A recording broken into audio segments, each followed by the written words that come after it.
All right, let me give you a little more in-depth look at how I made this jig. First of all, I have a THK bearing rail that mounts to the top of my very super cool tool extruded fence. And to that bearing, I've got a piece. This is an extra piece that I have of 80 millimeter by 16 millimeter extrusion. This is used, so is the other one. But I just drilled a couple holes, and I'll show you that here in a second, and mounted this extrusion to that bearing.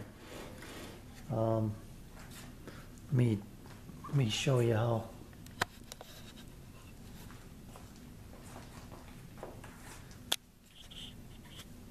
So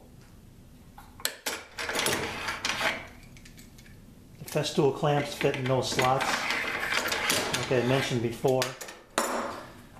And once you remove that clamp, this whole assembly can just lift right off of the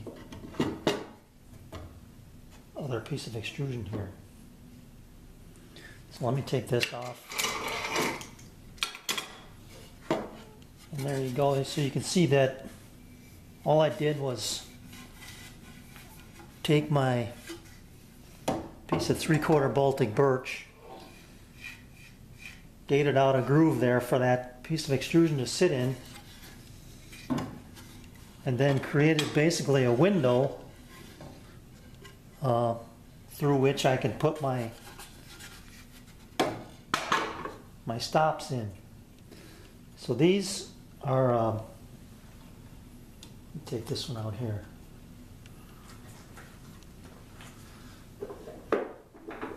I got this one double locked and I don't know why, but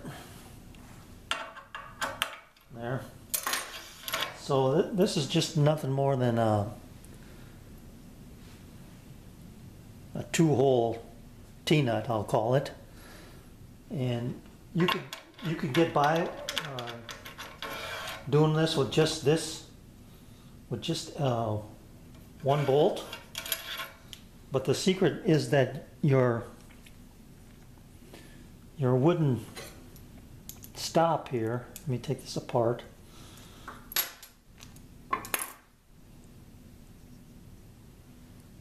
Is got this T shape, just like so that fits nice and tight in that groove.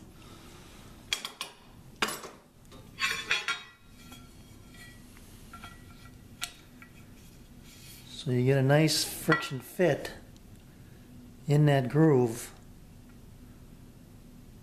so that it won't twist on you, and then you can lock it down. So I could have gotten by with what I had, but I like this idea because this gives me the ability to move it wherever I want, lock it down quick, you know, and then come back and use this. Now the other thing I did was I'll round off this stop so that the point of contact is above the groove. Oh, I guess I didn't have a nut on that. So that the point of contact is above the groove, so that if any sawdust got in here, it's going to fall into the groove and not interfere with that. You know, if it was straight across and there was sawdust out here, that could interfere with your stop and affect your accuracy. So if I put this back on here, I'll show you this quick. The other thing is, after you make your window, I just did this with a 1/8 inch router bit, and I can give you some dimensions here when I get done. And then also, this is a piece of 40 by 120, and it's used. You can see that this was used for something else, and I just ended up using the good face for the face of my jig. But I got a couple of our UHMW glides on the bottom, so it rides nice and easy on the top of the table saw. Had I been more careful milling out this slot here, or this dado, I wouldn't have had to make the dado here that you see to make up the difference for the bearing glides on the bottom.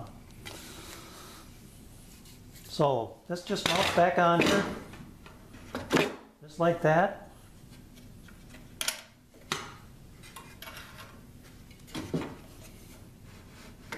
So once you set your outside cheek, I'll call it, because if your board sits on here this way, that'd be your outside cheek. Determine the width of your blade and the width of your tenon.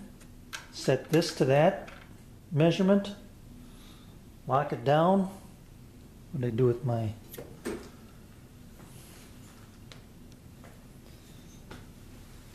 Well, here it is. Or you can lock it this way. And then now you're sliding this back and forth to get your tenon dimension, and then I use this to lock down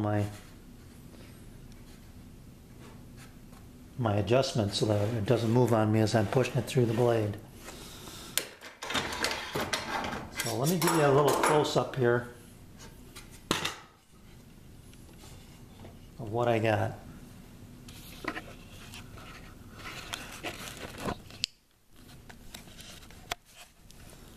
So you can see here, I just have the two bolts going through to connect to the bearing underneath here. So this is, these were carefully drilled on my drill press so that they're parallel, and then making them perpendicular to this setup. So you can see the bearing rail here. That works nice. And the only reason I ended up with this length is because this is what I had. Let me grab a tape measure. Or here, this will work. So this piece is about 23 inches long, 22 inches long. Yeah, 23. This one is probably 19 inches long. And then when I put this piece on here,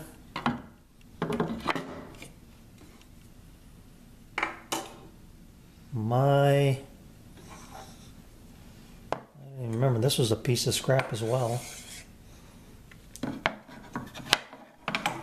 We are at 5 3/4 by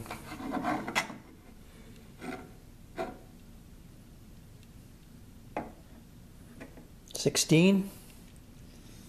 And then here's my window, which is, 1 1/4 inches. And that measures about 13 inches, 12 to 13 inches, probably 13.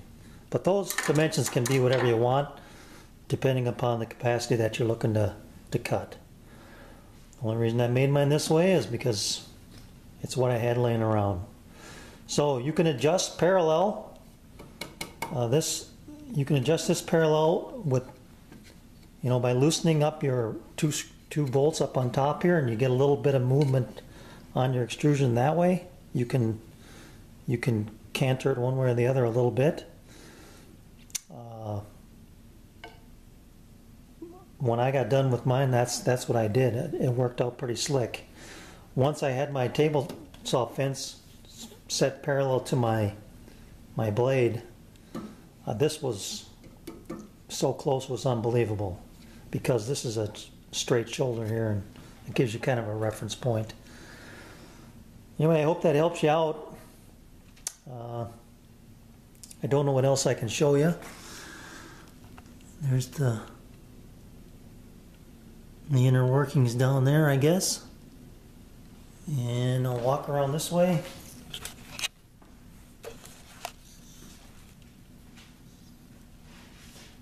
See the UHMW bearing glides underneath there. This and rides nice and smooth across the table saw. This can be positioned, you know, anywhere along here. I probably should move it up some so that I'm not so far back on that jig, but that's how she works. All right, thanks for watching, guys.